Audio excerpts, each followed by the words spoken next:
Hey everyone. So I'd like to talk about this Assassin's Creed Shadows drama that I see on the internet now, and much has been written already. And I'm going to give you the executive summary for me, which is I ain't going to buy this thing. I'm not buying this game. I might buy it for $8 on sale in like 3 years from now. Might, you know. And even if I were to buy it at full price, I mean, I don't buy games from these companies at full price anymore. I watch user reviews very carefully and see what they say before I shell out any money. Because if you look at this game, set in feudal Japan, and they've made the main male character a black guy. Now, apparently there was a guy, this Yusuke fellow. I don't know. I haven't read much Japanese history, but of course there's a black guy in feudal Japan. Okay, well that's not all that surprising, really. The world is interconnected.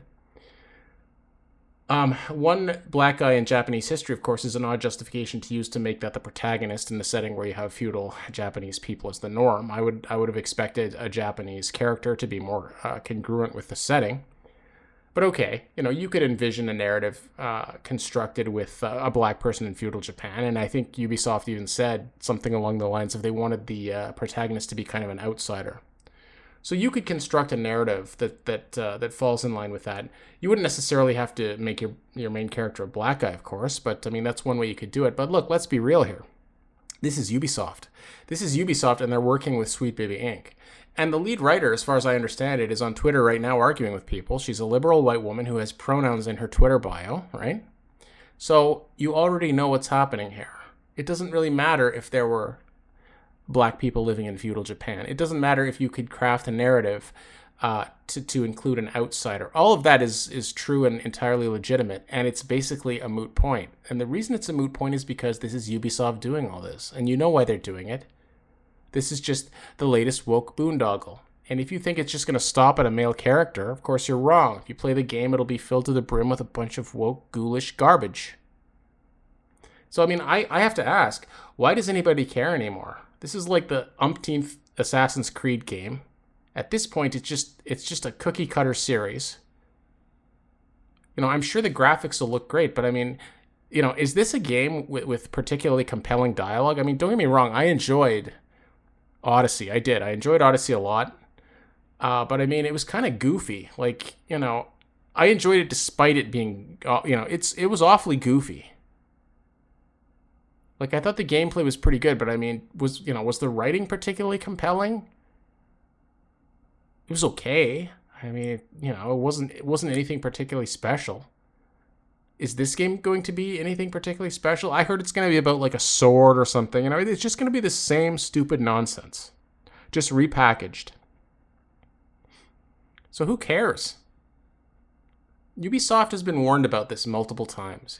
If they treat their male clientele, the male gamers, with this kind of contempt, they know that the gamers don't really want this. They know that it has nothing to do with race either. They know most people want to play an Assassin's Creed game set in Japan and for it to be congruent and authentic. And they just can't offer that to you. They have to get a black guy in there, and they have to get the woke politics in there. They're going to shoehorn woke politics in there. And I'll say something else. It sort of rubbed me the wrong way for a lot of years. A lot of the empowered female characters in games, being portrayed as more or less interchangeable with men. And it's not true. And at some point you have to speak out against things that are not true. And you have to call them not true.